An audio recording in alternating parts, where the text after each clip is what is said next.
Chapter 2. Fantine Happy by Victor Hugo from the book Les Misérables.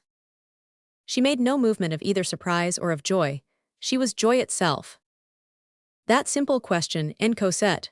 was put with so profound a faith, with so much certainty, with such a complete absence of disquiet and of doubt, that he found not a word of reply. She continued. "I knew that you were there. I was asleep, but I saw you. I have seen you for a long, long time. I have been following you with my eyes all night long. You were in a glory, and you had around you all sorts of celestial forms." He raised his glance to the crucifix. "But," she resumed, "tell me where Cosette is. Why did not you place her on my bed against the moment of my waking?" He made some mechanical reply, which he was never afterwards able to recall. Fortunately, the doctor had been warned, and he now made his appearance. He came to the aid of Madeleine. "Calm yourself, my child," said the doctor. "Your child is here." Fantine's eyes beamed and filled her whole face with light. She clasped her hands, with an expression which contained all that is possible to prayer in the way of violence and tenderness. "Oh," she exclaimed, "bring her to me."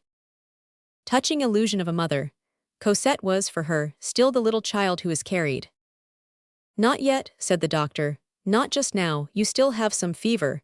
The sight of your child would agitate you and do you harm. You must be cured first." She interrupted him impetuously.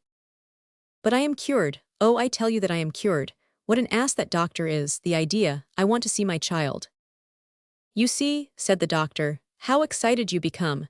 So long as you are in this state I shall oppose your having your child. It is not enough to see her, it is necessary that you should live for her. When you are reasonable, I will bring her to you myself." The poor mother bowed her head. "Beg your pardon, doctor, I really beg your pardon. Formerly I should never have spoken as I have just done. So many misfortunes have happened to me that I sometimes do not know what I am saying. I understand you, you fear the emotion. I will wait as long as you like, but I swear to you that it would not have harmed me to see my daughter. I have been seeing her. I have not taken my eyes from her since yesterday evening. Do you know, if she were brought to me now, I should talk to her very gently.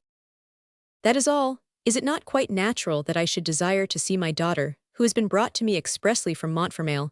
I am not angry. I know well that I am about to be happy. All night long I have seen white things and persons who smiled at me.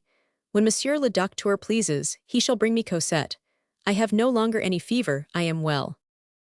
I am perfectly conscious that there is nothing the matter with me any more, but I am going to behave as though I were ill and not stir to please these ladies here. When it is seen that I am very calm, they will say, 'She must have her child.'" Madeleine was sitting on a chair beside the bed. She turned towards him. She was making a visible effort to be calm and very good, as she expressed it in the feebleness of illness which resembles infancy, in order that, seeing her so peaceable, they might make no difficulty about bringing Cosette to her. But while she controlled herself, she could not refrain from questioning Madeleine. "Did you have a pleasant trip, Monsieur le Maire? Oh, how good you were to go and get her for me. Only tell me how she is. Did she stand the journey well? Alas, she will not recognize me. She must have forgotten me by this time, poor darling. Children have no memories. They are like birds. A child sees one thing today and another thing tomorrow, and thinks of nothing any longer. And did she have white linen? Did those Thénardiers keep her clean? How have they fed her? Oh, if you only knew how I have suffered, putting such questions as that to myself during all the time of my wretchedness. Now it is all past. I am happy. Oh, how I should like to see her. Do you think her pretty, Monsieur le Maire? Is not my daughter beautiful? You must have been very cold in that diligence. Could she not be brought for just one little instant? She might be taken away directly afterwards. Tell me, you are the master, it could be so if you chose." He took her hand. "Cosette is beautiful," he said. "Cosette is well.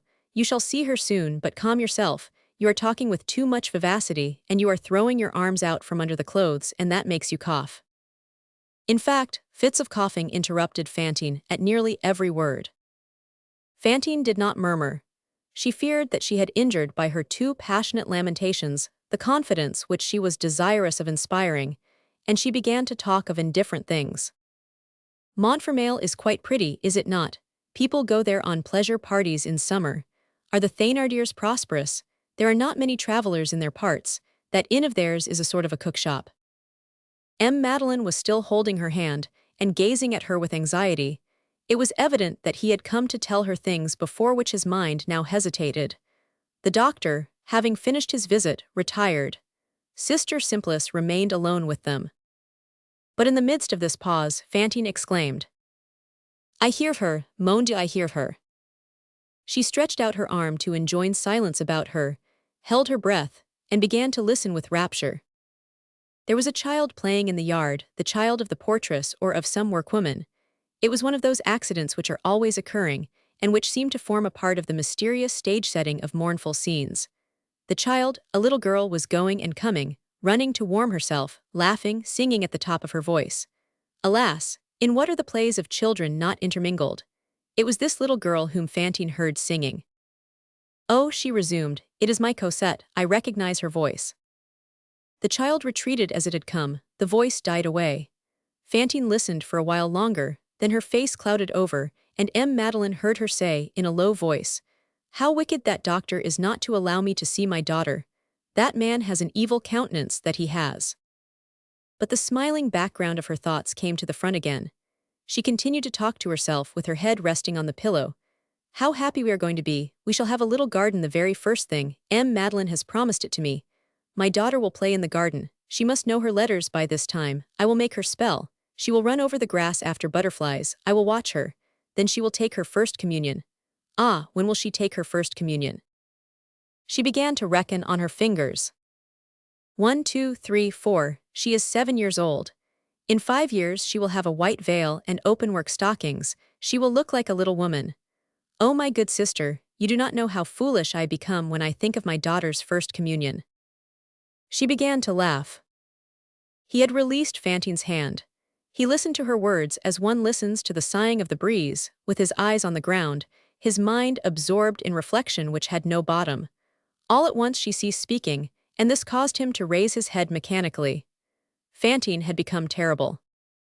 She no longer spoke, she no longer breathed. She had raised herself to a sitting posture, her thin shoulder emerged from her chemise. Her face, which had been radiant but a moment before, was ghastly, and she seemed to have fixed her eyes, rendered large with terror, on something alarming at the other extremity of the room. "Good God!" he exclaimed, "what ails you, Fantine?" She made no reply. She did not remove her eyes from the object which she seemed to see.